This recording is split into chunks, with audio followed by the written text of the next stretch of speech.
உலகெங்கிலும் நடக்கும் முக்கிய நிகழ்வுகளை குறுஞ்செய்தி வடிவத்தில் தெரிந்து கொள்ள ஆதன் செயலியை டவுன்லோட் செய்யுங்கள். ஆதன் செயலியை டவுன்லோட் செய்ய டிஸ்கிரிப்ஷனில் உள்ள லிங்கை கிளிக் செய்யவும். வேப்ப மரத்துக்கு வந்து பாத்தீங்கன்னா மஞ்சள் பூசி வழிபடுவாங்க. சோ அது என்ன மாதிரி மாற்றத்தை நமக்கு கொடுக்கும் சார்? சக்தியுடைய அம்சமாக இருக்கக்கூடிய இந்த வேப்ப மரத்தை கும்பிடுகிற போது நமக்கு வந்து நோய் எதிர்ப்பாற்றல் வருகிறது. நமக்கு இருக்கக்கூடிய வாழ்வியல் பிரச்சனைகள் எல்லாம் நம்மளை விட்டு விலகணும் அப்படின்னா அந்த வேப்ப மரத்தை வழிபடணும். வாழை மரத்தை வந்து ரெண்டு சைடுமே கட்டுவாங்க. இதெல்லாம் என்ன காரணத்துக்காக? வீட்டுக்கு வந்து ஒரு சுபகாரியம் பண்ண போறோம், நமக்கு அந்த மகாலட்சுமியுடைய அனுக்கிரகம் வேணும். அந்த மகாலட்சுமி அனுக்கிரகம் வேணும்னா அந்த மாவிலைகளை கொண்டு வந்து வீட்டுல தோரணம் கட்டி தொங்க விடுகிறோம். கிருத்திகை நட்சத்திரத்துக்காரங்க யார் யார் நெல்லி மரத்தை வளர்க்குறாங்களோ வாழ்க்கையில வசதியா இருப்பாங்க, அவங்களுடைய முக்கியமான காரியங்கள்லாம் நடந்துரும். பூர நட்சத்திரத்தை சேர்ந்தவங்களும் வீட்டுல பலாமரம் வைக்கணும். இந்த பலாமரம் தெய்வ கடாட்சமும் தரும், செல்வ செழிப்பும் தரும், நல்ல மன வாழ்க்கையும் அவங்களுக்கு கொடுக்குமா. நம்ம நாட்டை ஆளக்கூடியவர் வந்து விருச்சிக ராசி, நம்ம பிரதமர் விருச்சிக ராசி. அவங்க என்ன பண்றாங்க, ராமருக்கு கோயில் கட்டுறாங்க. கடகராசியை சேர்ந்த ராமருக்கு கோயில் கட்டுறாங்க. விருச்சிகத்திலிருந்து கடகம் என்பது 9வது ராசி. அந்த 9வது ராசியை இயக்குறாங்க. ராமர் கோயில் கட்டுறதன் மூலம் மிகப்பெரிய புகழும் வெற்றியும் அதனால வரும். ஆதன் ஆன்மீகம் நேயர்களுக்கு வணக்கம். இன்று நம்மோடு பிரபல ஜோதிடர் நங்கநல்லூர் பஞ்சநாதன் சார் அவர்கள் இணைந்திருக்கிறார். வாருங்கள் பேசலாம். வணக்கம் சார். வணக்கம்மா. வணக்கம் நேயர்களே. சார், நம்ம நிறைய விஷயங்கள் பற்றிலாம் வந்து பார்த்துருக்கோம். இப்போ வந்து விருட்ச சாஸ்திரம்னா என்ன, ஸோ ஒவ்வொரு ராசிக்கும் அதாவது ஒவ்வொரு நட்சத்திரக்காரர்களுக்கும் என்ன மரம் வளர்த்தால் அவங்களுக்கு வந்து ராசி அப்படிங்கிறத நீங்கள் சொல்லுங்கள் சார். விருட்சம் சொன்னாலே அது மரத்தை குறிக்கக்கூடிய வார்த்தைமா.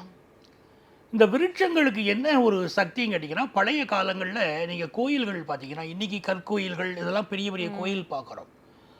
அதே மாதிரி பழைய காலத்தில் பார்த்தீங்கன்னா எல்லா வழிபடக்கூடிய தெய்வமே மரத்தின் கீழே தான் இருந்துச்சு. இப்போ இன்றைக்கி கூட நீங்கள் பார்க்கலாம், ஒரு அரச மரம் இருக்குது, ஆலமரம் இருக்குது, பிள்ளையார் இருப்பார் இல்லைங்களா. அதே மாதிரி வேப்ப மரம் இருக்குது, அங்கே அம்பாள் குடியிருப்பா. இப்படி பல்வேறு இடங்களில் அந்த மரம் உண்டு. இன்னைக்கு கூட ஸ்தல விருட்சம்னு சொல்றோம். ஒவ்வொரு கோயிலுக்கும் ஒவ்வொரு மரம். அந்த மரத்துடைய அதிர்வுகள் அங்க வரக்கூடிய பக்தர்களுடைய பிரச்சனைகளை தீர்க்குது. அதனால இந்த விருட்சம் சொல்லக்கூடிய இந்த மரம் வந்து அதோடைய அதிர்வுகள் மூலம், சக்தி மூலம் நமக்கு பல்வேறு பிரச்சனைகளை தீர்க்குதுமா. நம்ம வந்து நம்ம வாழ்க்கையில என்ன சிக்கல் இருந்தாலும் சரி, இப்போ நம்ம ஒரு குறிப்பிட்ட கோடுல தான் பிறக்கிறோம். இப்போ ஒரு குறிப்பிட்ட ஒரு அலைவரிசையை வைக்கிற போது எப்படி ஒரு வானொலியோ இல்லை ஒரு டிவி சேனலோ நம்ம பார்க்க முடியுதோ, அதே மாதிரி நமக்கு வந்து நம்ம ஒவ்வொரு அடிப்படையில் நம்ம பிறந்திருக்கோம் பாருங்க பூமியில், அந்த அடிப்படையை இயக்குகிறோம்மா இந்த மரங்கள் மூலம். அப்படி இயக்குகிற போது நம்ம வாழ்க்கை ரொம்ப வளமாகுது. இந்த இன்னும் பார்த்தீங்கன்னா நம்மளுடைய பிராணவாயு கிடைக்கிது பாருங்க, ஆக்சிஜன் சுவாசிக்கிறோமே, இதுக்கே பார்த்தீங்கன்னா மரங்களில்னா நம்முடைய கரிமல வாயுவெல்லாம் அதை எடுத்துக்கிடுது. அதுலேருந்து கிடைக்கக்கூடிய பிராணவாயுவை நம்ம சுவாசிக்கிறோம். நமக்கு நல்ல உடல்நல சக்தியை கொடுக்குது அந்த விருட்சங்கள். ஸோ கோயிலோடு தொடர்புடையது, ஆன்மீகத்தோடு தொடர்புடையது, நம்ம வாழ்க்கையோடு தொடர்புடையதுமா விருட்சங்கள். இதை வழிபட ஆரம்பித்தா வாழ்க்கையில் ஜெயிச்சிடலாமா. Okay sir. அதே மாதிரி சில பேருடைய வீட்டில் வேப்ப மரம் இருக்கும். வேப்ப மரத்துக்கு வந்து பார்த்தீங்கன்னா மஞ்சள் பூசி வழிபடுவாங்க. ஸோ அது என்ன மாதிரி மாற்றத்தை நமக்கு கொடுக்கும் சார்? நல்ல கேள்விமா. ஒரு வீடு அப்படின்னு சொல்லிட்டாமா கண்டிப்பாக துளசி செடி இருக்கணும். ஆமாம். அந்த துளசி செடி வந்து ரொம்ப நன்மைகளை கொடுக்குமா. அதுவும் நம்மளுடைய சுற்றுப்புறத்தை ரொம்ப தூய்மையாக வச்சுருக்கோம். நம்முடைய தமிழர்கள் இப்படி கண்டுபிடிச்சி வச்சுருக்காங்கம்மா பல விஷயத்தை.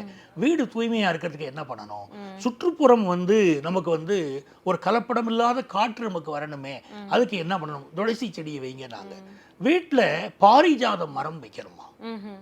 அந்த பாரிஜாத மரம் பல நன்மைகளை கொண்டு வந்து நமக்கு கொடுக்குமா. அதுமாதிரி மாதுளமும் நல்ல பலன்களை கொண்டு வந்து கொடுக்கும். நெல்லி மரம் நல்ல பலன்களை கொடுக்கும். நீங்க கேட்கறது வேப்ப மரம். இந்த வேப்ப மரம் பார்த்தீங்கன்னா அம்மன் கோயில் இருக்கக்கூடிய இடங்கள்லாம் அந்த வேப்ப மரம் வைக்கிறாங்க. இந்த வேப்ப மரம் வந்து சக்தியுடைய அம்சம் அப்படின்னு நம்மளுடைய நூல்கள் குறிப்பிடுதுமா. அப்போ சக்தியுடைய அம்சமாக இருக்கக்கூடிய இந்த வேப்ப மரத்தை கும்பிடுகிற போது நமக்கு வந்து நோய் எதிர்ப்பாற்றல் வருகிறது. நமக்கு இருக்கக்கூடிய வாழ்வியல் பிரச்சனைகள் எல்லாம் நம்மளை விட்டு விலகணும் அப்படின்னா அந்த வேப்ப மரத்தை வழிபடணும். அதாவதுமா நீ எப்படி நினைக்கிறாயோ அப்படியே ஆகுறாய்ன்னு சொல்றாங்க பாருங்க. அப்படி நீங்க வந்து அதை நீங்க கல்லுன்னு பார்த்தா கல்லு, தெய்வம் பார்த்தா தெய்வம்னா, நீங்க மரம் பார்த்தா மரம், அதை தெய்வம் என்று நீங்கள் உணர்ந்தால் அது தெய்வமாகவே உங்களுக்கு அருள் பாலிக்கும். அப்போ வேப்ப மரத்துக்கு இவங்க மஞ்சள் குங்குமம் வச்சு அதுக்கு ஒரு ஆடையை துணியை கட்டி அது வழிபாடு செய்கிறாங்க பாருங்க. இது வந்து இன்னைக்கு நேற்று இல்லைம்மா, நம்மளுடைய தமிழர்களுடைய நெஞ்சில ஊறின ஒரு மரபு. அவர்கள் அதை மரமாக பார்க்கவில்லை, வழிபாடு தெய்வமாக பார்த்தாங்க. அதனால தான் வேப்ப மர வழிபாடு அப்படிங்கிறது நோய் எதிர்ப்பு ஆற்றலையும் நமக்கு கொடுக்குதுமா. நமக்கு உடம்புக்கு தேவையான குளிர்ச்சியை கொடுக்குது. வெப்ப காலத்துலலாம் பார்த்தீங்கன்னா அந்த வேப்பலை இருக்கு பார்த்தீங்களா, அந்த வேப்பலை தண்ணீரால் அபிஷேகம் பண்ணுறது. அம்மன் இந்த நோய் பிடிக்குது, அம்மன் வருது பாருங்க சொல்கிறோம் நம்ம.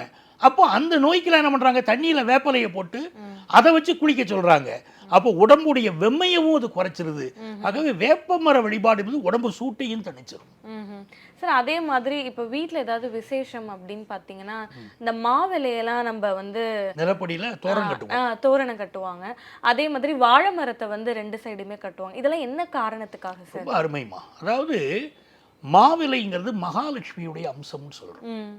அப்போ நம்ம வீட்டுக்கு வந்து ஒரு சுபகாரியம் பண்ண போகிறோம், நமக்கு அந்த மகாலட்சுமியுடைய அனுக்கிரகம் வேணும். அந்த மகாலட்சுமி அனுக்கிரகம் வேணும்னா அந்த மாவிலைகளை கொண்டு வந்து வீட்டில் தோரணம் கட்டி தொங்க விடுகிறோம். எங்கள் வீட்டில் சுப செய்தி நடக்க போகுது, எங்கள் வீட்டில் வந்து இந்த மகாலட்சுமியுடைய அருள் நிறைய போகுது அப்படிங்கிற நல்ல விஷயங்களை சொல்வதற்கு ஒரு அறிகுறியாக மாவிலையை கட்டி வைக்கிறோம். நீங்கள் கேட்குற மாதிரி இன்னொரு கேள்வி, ஒரு வீட்டில் அம்மன் வந்துருச்சு, வேப்பலையை கட்டி வைப்பாங்க. அதே மாதிரி கல்யாண இடங்களில் பார்த்தீங்கன்னா அந்த 2 பந்தலில் வெளியே பார்த்தீங்கன்னா இவங்க வந்து வாழை மரத்தை கட்டி வைப்பாங்க. அந்த குடும்பம் வாழையடி வாழையாக அது வாழணும். கல்யாணம் ஆக போகிற அந்த குடும்பம் இருக்குது பார்த்தீங்களா, அந்த மணமகனும் மணமகளும் அவங்க வாழையடி வாழையாக வாழணும். இது எல்லாம் ஒரு புறமா. இன்னொன்று இதற்கு பின்னாலே ஒரு ஆண்மை ரகசியமும் அதில் ஒளிஞ்சிருக்குமா. அதாவது இந்த மாதிரி இந்த வாழையை பயன்படுத்துறது, இந்த மாதிரி மரங்களுக்கு இருக்கக்கூடிய இயற்கை சக்தி என்பது இவர்களுக்கு ஆண்மை சக்தியையும் பெருக்குது அப்படின்னு சொல்றாங்க.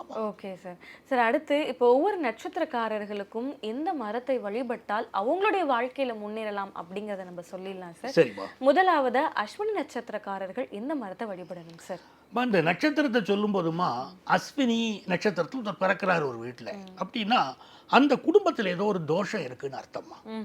அஸ்வினி மகம் மூலம் இந்த நட்சத்திரம் கேதுவுடைய நட்சத்திரங்கள் அப்படின்னு பேருமா அந்த நட்சத்திரங்களுக்கு. இதில் பிறகுறாங்கன்னா ஒன்று தெய்வ குற்றம் இருக்கும், முன்னோர் சாபம் இருக்கும், சில இடங்களில் செய்விரை தோஷம் கூட இருக்கும். அப்போ அப்படிப்பட்ட குடும்பங்களுக்கு வந்து சில வீடுகளில் பாருங்களேன், ஒரே நட்சத்திரத்தில் திரும்ப திரும்ப பிள்ளைங்க பிறக்கும். இப்போ மகம் நட்சத்திரம், அந்த குடும்பத்தில் திரும்ப திரும்ப மகம் நட்சத்திரத்தில் ஆட்கள் பிறந்துக்கிட்டு இருப்பாங்க. அப்போ இயற்கை தெய்வம் நமக்கு சில விஷயங்களை புரிய வைக்குது. இந்த வீட்டிலங்க பெரியவங்க சாபம் இருக்கு, அந்த சாபத்தை நிவர்த்தி பண்ணிக்கோங்க அப்படின்னு வழியை காட்டுது. இப்போ நாம என்ன பண்ணணும் கேட்டீங்கன்னா, இந்த மரங்கள் வளர்ப்பதன் மூலமாக அந்த சாபங்கள் நம்மை விட்டு விலகும், நமக்கு வரக்கூடிய நன்மைகள் நிறைய நடக்கும். உதாரணமா பாருங்க, அஸ்வினி நட்சத்திரத்தில் ஒருத்தர் பிறக்கிறாங்க, அவங்க மகிழம் மரம் இருக்கு பார்த்தீங்களா, அதை நட்டு வளர்க்கணும். இப்போ நான் நட்டு வளர்க்கணும்னா வீட்டில் தான் நடணும்னு கிடையாது. சில மரங்களை வீட்டில் நட முடியாது. நீங்கள் கோயில்கள்லையோ இல்லை வெளி ஒரு பார்க்குலையோ கூட நீங்கள் நட்டு அதை வளர்க்கணும். நான் மரத்தை நடுவேன், அது தண்ணி ஊற்ற மாட்டேன், அப்படியே விட்டுருவேன், வாட விட்டுருவேன்னு விட்டுறக்கூடாது. அந்த மரம் வளர வளர அது செழிக்க செழிக்க நாம நல்லா இருப்போம். Okay sir. அதே மாதிரி பரணி நட்சத்திரக்காரர்கள் எந்த மரத்தை வளர்த்தா அவங்களுக்கான நன்மை கிடைக்கும் சார்? பரணி நட்சத்திரத்துக்காரர்களுக்குமா நந்தியாவட்டை. இந்த நந்தியாவட்டை மரத்தை வளர்ப்பது ரொம்ப நல்ல பலனை உங்களுக்கு கொடுக்குமா. இப்போ கண்கள் சம்பந்தமான ஒரு நோய் வருது வச்சுக்கிடுங்களேன், இவங்க என்ன பண்ணணும், நந்தியாவட்டை பூவை பறித்து கண்ணுடைய இமைகளை மூடி அதன் மேலே அந்த பூவை வைக்கணுமா. அதை வச்சுக்கிட்டு படுத்துருக்கணும். ஒரு அப்படி இருந்தாலே கண் சம்பந்தப்பட்ட நோய்கள் வந்து குணமாக வாய்ப்பு கிடைக்கும்.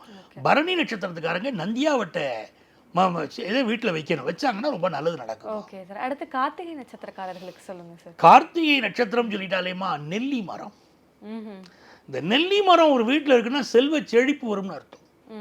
இந்த செல்வ செழிப்பு வர்றதுக்கு நெல்லி மரத்தை வைக்கணும். அந்த கிருத்திகை நட்சத்திரத்துக்காரங்க யார் யார் நெல்லி மரத்தை வளர்க்குறாங்களோ வாழ்க்கையில் வசதியாக இருப்பாங்க, அவங்களுடைய முக்கியமான காரியங்கள்லாம் நடந்துடும்.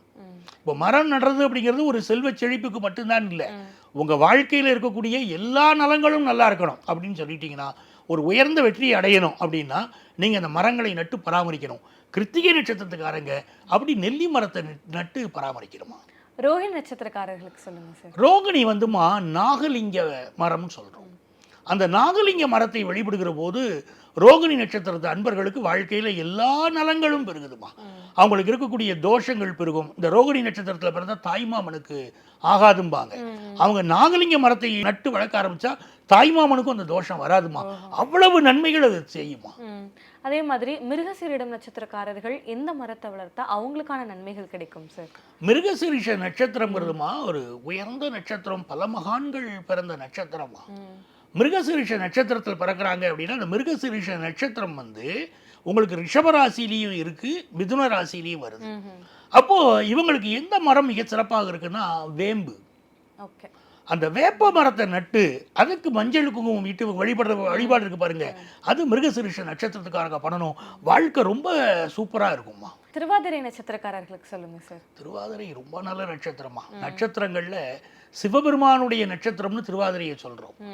அந்த திருவாதிரை நட்சத்திரத்துக்காரங்க மிகப்பெரிய வெற்றிகளை வாழ்க்கையில பெறக்கூடியவங்கம்மா. அவங்க வந்து வெள்ளருக்கு இருக்கு பாருங்க, வெள்ளருக்க வச்சு கும்பிடணும். இன்னும் சொன்னீங்கன்னா வெள்ளருக்கு மரம் வைப்பது, வெள்ளருக்கு வைப்பது நல்லது. வெள்ளருக்கு விநாயகர் வழிபாடு பண்ணுவாங்கம்மா. பல திருவாதிரை நட்சத்திர அன்பர்களை நான் பார்த்துருக்கேன். வெள்ளருக்கு விநாயகரை வச்சு கும்பிடுவாங்க. செல்வ செழிப்பு ஏற்பட்டுரும். இந்த திருவாதிரை நட்சத்திரத்துக்கு ஒரு இயல்பு என்னன்னு கேட்டிங்கன்னா, புருஷ முன்னாடி பிரச்சனை இருக்கும். ஏதாவது ஒரு சண்டை போட்டுருவாங்க. இவங்க பேசுகிற வார்த்தையினால் கூட பிரச்சனை வரும். அப்போ இல்லை குடும்பத்தார்கள் இவங்களை புரிஞ்சுக்கிட மாட்டாங்க, கோபக்காரன்னு ஒதுங்கிடுவாங்க. இந்த திருவாதிரை நட்சத்திரத்துக்காரங்க வந்து வெள்ளருக்கு வச்சாங்கன்னா வாழ்க்கையில் பெரிய வெற்றிகள் வரும், நல்ல பேர் வாங்கலாமா. ஓகே. ஆமாம்மா. அடுத்து புனர்பூசம் நட்சத்திரக்காரர்கள் எந்த மரத்தை வழிபட்டா அவங்களுக்கான நன்மைகள் கிடைக்கும் சார்? புனர்பூசம் ராமருடைய நட்சத்திரம். இந்த புனர்பூச நட்சத்திர அன்பர்கள் நெல்லி மரம் வச்சு வழிபடணுமா. ஏன்னா நெல்லி மரம் மகாலட்சுமியுடைய அம்சம். புரிஞ்சுக்கிங்களா. ராமருடைய நட்சத்திரம். அவர் இப்போ எதை விரும்பியிருப்பாரு, அந்த அவள் சீதாதேவியை தான் அவர் விரும்பியிருக்காரு. அந்த மகாலட்சுமி, சீதாதேவி தான் மகாலட்சுமி. அந்த மகாலட்சுமியுடைய அனுக்கிரகம் தரக்கூடிய மரம் அந்த நெல்லி மரம். ஆகவே புனர்பூச நட்சத்திர அன்பர்கள் வந்து அந்த நெல்லி மரத்தை வச்சு வழிபடணுமா. சார் நீங்கள் நெல்லி மரம்னு சொல்கிறீங்க, இப்போ எனக்குலாம் என்ன டவுட் வருதுன்னா, பெரிய நெல்லி மரமா இல்லை சின்ன நெல்லி மரமான ஒரு டவுட் வருது இல்லை சார்? சரிங்கம்மா. அதாவது பொதுவாகவே பார்த்தீங்கன்னா சில பேர் வீட்டில் அருநெல்லி விற்பாங்க. அது வச்சாலே போதும்மா, நல்ல பலன் கிடைக்குமா. நீங்கள் விரும்பியும் சாப்பிடுவீங்க. ஆமாம், அது நல்ல பலன் தருமா. Okay sir. அடுத்து பூச நட்சத்திரக்காரர்களுக்கு சொல்லுங்கள் சார். அந்த பூச நட்சத்திரம் சொல்கிறதுக்கு முன்னாலும் இன்னொரு விஷயம் எனக்கு இப்போது முக்கியமாக கூட சொல்லணும்னு நினைக்கிறேன். இந்த கடகராசிக்காரங்க அதில் வந்து புனர்பூச நட்சத்திரம் மிதுனத்திலையும் வருது, கடகத்திலையும் வருது. இப்போ பார்த்தீங்கன்னா ராமபுரான் வழிபாட்டுக்கும் நெல்லி மரத்துக்கும் தொடர்புன்னு சொல்லிட்டோம். பொதுவாகவே ஒரு ராசியிலிருந்து 9வது ராசியை இயக்கிறோம் வச்சுக்கோங்க, அவங்க வாழ்க்கையில் நினைச்ச காரியத்தில் வெற்றி அடைஞ்சிடலாம். இப்போ நம்ம நாட்டை ஆளக்கூடியவர் வந்து விருச்சிக ராசி. சரிங்களா. நம்ம பிரதமர் விருச்சிக ராசி. அவங்க என்ன பண்ணுறாங்க, ராமருக்கு கோயில் கட்டுறாங்க. கடகராசியை சேர்ந்து ராமருக்கு கோயில் கட்டுறாங்க. விருச்சிகத்திலேருந்து கடகம் என்பது 9வது ராசி. அது அந்த 9வது ராசியை இயக்குறாங்க. ராமர் கோயில் கட்டுறதன் மூலம் மிகப்பெரிய புகழும் வெற்றியும் அதனால வரும். அதுதான் அந்த அந்த ராமர் ஜென்மபூமியுடைய ரகசியம் கூட அதுதான். ஆகவே விருச்சிக ராசிக்காரங்க ராமரை கும்பிடும்போது பெரிய வெற்றி வந்துடும். அது சரி. இப்போ நீங்க வந்து கேட்கறது அடுத்தது பூச நட்சத்திரமா. பூசம் நட்சத்திரம் அப்படிங்கிறது நல்ல நட்சத்திரம், குபேரனுடைய நட்சத்திரம்னு சொல்றோம். அந்த பூச நட்சத்திர அன்பர்கள் வந்து அரச மரம் இருக்கு பாருங்க, அதை நட்டு வழிபடணுமா, நல்ல பலன் இருக்கும். அடுத்து ஆயிலம் நட்சத்திரக்காரர்களுக்கு சொல்லுங்க சார். ஆயிலிய நட்சத்திரத்தில் பிறந்தவங்களுக்கு கொஞ்சம் மனக்குழப்பம் இருந்துகிட்டே இருக்கும். நிறைய அன்பு செலுத்தி அந்த அன்பு பிற தன் மேல செலுத்தலையேன்னு கொஞ்சம் வருத்தப்படுவாங்க. இவங்கெல்லாம் பார்த்தீங்கன்னா பலாமரத்தை நட்டு வளர்க்கணுமா. இவங்களுடைய உண்மையான மனதை இவங்களை சூழ்ந்து இருக்கக்கூடியவங்க புரிஞ்சுக்கிட்டு இவங்கள்ட்ட ரொம்ப அன்பும் ஆதரவும் காட்டுவாங்க. வாழ்க்கை நல்லா இருக்கும். பலாமரம் அதை நட்டு வளர்க்கணும். அடுத்து மக நட்சத்திரக்காரர்களுக்கு எந்த மரம் வழிபட்டால் அவங்களுடைய வாழ்க்கையில நன்மை கிடைக்கும்? உங்களுக்கு நான் முதல்ல அஸ்வினி நட்சத்திரத்தை சொல்லும்போது மகிழ மரம். அஸ்வினி மகம் மூலம் கவனமா இருக்க வேண்டியது. மூதாதையர் சாபம், தெய்வ குற்றமெல்லாம் இருக்குன்னு. அப்படி தெய்வ குற்றம் வரக்கூடாது அப்படிங்கிறது அடுத்து மகம் நட்சத்திரம் ரொம்ப கவனம் செலுத்தணும். அதுக்கு என்ன பண்ணணும்னா அவங்கவுங்க வீட்டில் பவழமல்லி வைக்கணுமா. பவழமல்லியை வச்சு அந்த பவழமல்லி பூக்களால் வீட்டில் வழிபாடு பண்ணிக்கிட்டு வந்தாங்கன்னா, தெய்வங்களுக்கு அர்ச்சனை செய்து வழிபாடு செய்கிறது, பவழமல்லி பூக்களை கோர்த்து மாலையாக போடுவது, இதை செய்துக்கிட்டு வந்தாங்கன்னா அந்த மகம் நட்சத்திர அன்பர்களுக்கு அற்புதமான பலன் தருது. Okay sir. அடுத்து பூரம் நட்சத்திரக்காரர்களுக்கு சொல்லுங்க சார். பூரம் நல்ல நட்சத்திரம். இந்த பூரம் நட்சத்திரத்தில் ஆண்டாள் அவதரித்தாள். பூர நட்சத்திரத்தை சேர்ந்தவங்களும் வீட்டில் பலாமரம் வைக்கணும். ம்ஹும். அந்த பலாமரம் தெய்வ கடாட்சமும் தரும், செல்வச் செழிப்பும் தரும், நல்ல மன வாழ்க்கையும் அவங்களுக்கு கொடுக்குமா. Okay sir. அடுத்து உத்திரம் நட்சத்திரக்காரர்களுக்கு சொல்லுங்க சார். உத்திரம் நட்சத்திரத்தை சேர்ந்தவங்க வாதநாராயணன் மரம் இருக்குமா. ம். இந்த வாதநாராயணன் மரத்தை நட்டு வளர்க்கணுமா. உடல் நலமும் நல்லா இருக்கும், வாழ்க்கையும் நல்லா இருக்கும். Okay sir. அடுத்து அஸ்தம் நட்சத்திரக்காரர்களுக்கு சொல்லுங்க சார். அஸ்தம் நட்சத்திரம் தசரதனுடைய நட்சத்திரம் அப்படின்னு சொல்கிறோம். அஸ்த நட்சத்திரத்துக்காரங்க பலருக்கு வந்துமா ஒன்று புத்திர தோஷம் இருக்குமா. இந்த சிலருக்கு குழந்தை பிறக்கிறது இல்லை, சிலருக்கு குழந்தைகள் பிறந்தால் அவங்க வாழ்க்கையில் ஏதாவது ஒரு குறை இருக்குன்னு வருத்தப்படுறாங்க. அப்போ சிலர் குழந்தைகள் பிரிஞ்சு சிலர் வருத்தப்படுறாங்க. இப்படி அஸ்த நட்சத்திரத்துக்காரங்க என்ன பண்ணணும்னு கேட்டிங்கன்னா தென்னை மரம் வளர்க்கணும். தென்னம் பிள்ளைன்னு தானே சொல்கிறோம். தென்னை மரத்தை வளர்க்கணுமா. வளர்த்தா தென்னைக்கு நீங்கள் நீர் ஊற்றினால் அந்த உங்கள் பிள்ளைங்க வாழ்க்கையும் நல்லா இருக்கும், குழந்தை இல்லாதவங்களுக்கு நல்ல குழந்தை பாக்கியம் கிடைக்குமா. தென்னை மரத்தை வளர்க்கணும் அஸ்த நட்சத்திர அன்பர்கள். Okay sir. அடுத்து சித்திரை நட்சத்திரக்காரர்கள் எந்த மரத்தை வளர்த்தால் அவங்களுக்கான நன்மைகள் கிடைக்கும் சார்? சித்திரை அப்படின்னு சொன்னாலேம்மா இப்போ வில்வ மரம் இருக்கு பாருங்க. இப்போ சிவபெருமானை சொல்லுகிற போதும் சரி, மகாலட்சுமியை சொல்லுகிற போதும் சரி, வில்வ மரத்தை முக்கியமாக சொல்கிறோம். அதாவது மகாலட்சுமியை சொல்லும்போது ஓம் வில்வ நிலையாயை நமகா அப்படின்னே சொல்கிறாங்க. அவள் வில்வ மரத்தின் கீழே விற்றிருக்கக்கூடியவளே அப்படிங்கிறோம். சிவபெருமானுக்கு பார்த்தீங்கன்னா பிரதோஷ காலங்களில் இந்த வில்வ இலைகளால் அர்ச்சனை பண்ணுவாங்க. அந்த சித்திரை நட்சத்திரத்துக்காரங்க வில்வ மரம் வைக்கிறோமா. வில்வ மரம் வச்சு கும்பிட்டாங்கன்னா அந்த குடும்பத்தில் செல்வ செழிப்பும் மகிழ்ச்சியும் ரொம்ப முறையில் நல்லா இருக்குமா. அடுத்து சுவாதி நட்சத்திரக்காரர்களுக்கு சொல்லுங்க சார். சுவாதி என்பது ராகுவுடைய நட்சத்திரங்கள்மா. திருவாதிரை, சுவாதி, சதயம்.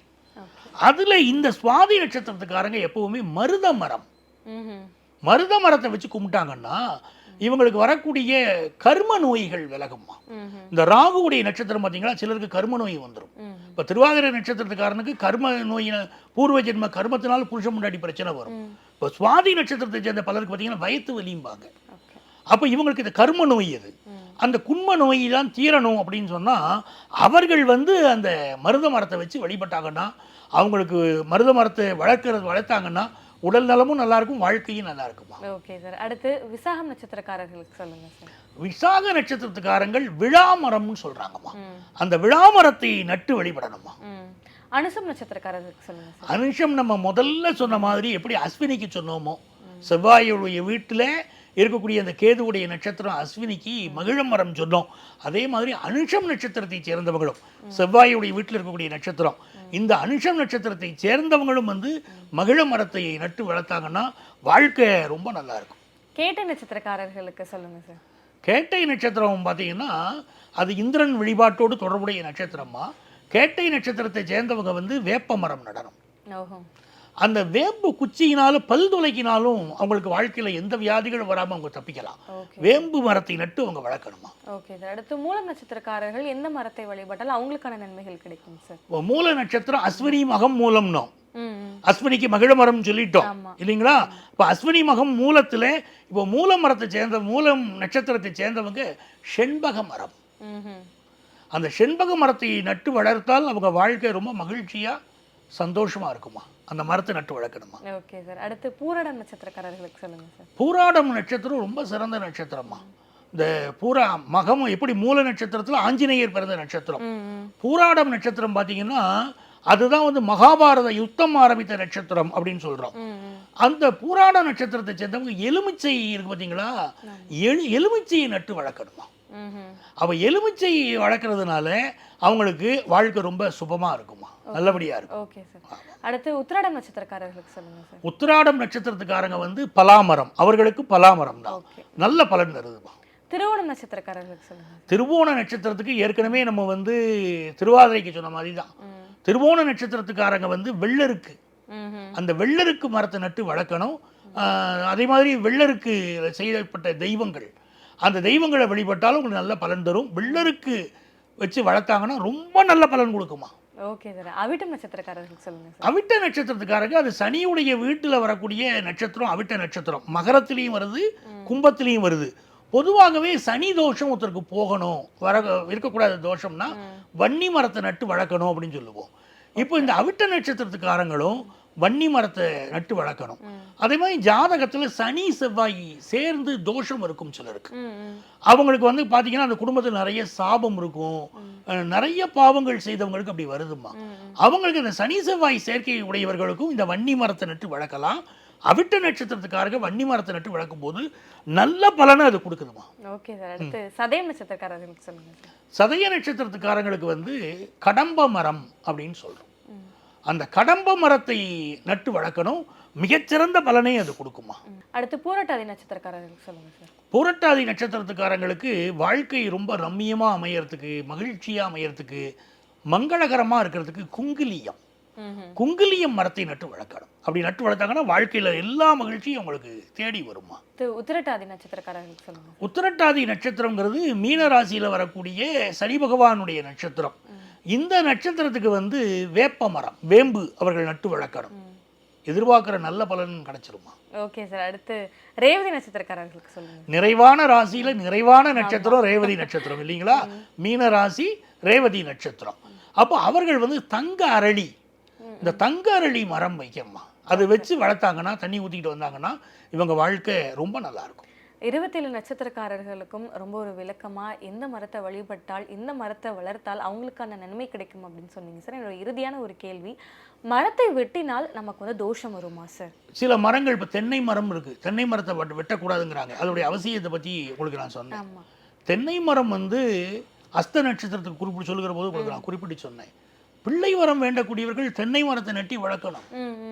அப்போ தென்னையை வெட்டுறோம்னா பிள்ளையை வெட்டுற மாதிரி அர்த்தமாயிருக்குமா. ஸோ ஒரு மரத்தை அப்படி ஈஸியாக அப்படி வெட்டிட்டு போயிடக்கூடாது. அதே மாதிரி முருங்கை மரம், இந்த முருங்கை மரம் வந்து நம்மளுடைய குடும்பம் தழைக்கணும்னா முருங்கை மரத்தை நட்டு வளர்க்கணும். முருங்கை மரத்தை அழிக்கிற போது நம்முடைய வம்சம் தழைக்கிறதுல பிரச்சனை ஆயிடும். இதுக்கு தான் வாழை மரம் முதல்ல சொன்ன வாழையடி வாழைங்கிறோம். நம்ம மட்டும் வெட்டி சாச்சிட்டு போயிடக்கூடாது இந்த மரங்களை எல்லாம். மாமரம் பார்த்தீங்கன்னா மகாலட்சுமியுடைய அருளுடைய நட்சத்திரம் சொல்றோம். வேப்ப மரத்தை பார்த்தீங்கன்னா சக்தியுடைய அம்சம்னு சொல்றோம். வில்வ மரத்தை பார்த்தீங்கன்னா சிவனுடைய அம்சம்னு சொல்றோம். அத்தி மரம் பார்த்தீங்கன்னா தத்தாத்திரேயர் அம்சம்னு சொல்றோம். இந்த அத்தி மரம் ஒரு வீட்டில் வைக்கிறாங்க, அத்தி மரத்தை ஒரு இடத்துல வளர்க்குறாங்க வச்சுக்கிடுங்களேன். நம்ம வீட்டு பிள்ளைகள் வந்து சரியா படிக்கலைன்னா அத்தி மர வழிபாடை சொல்லி கொடுக்கணும்.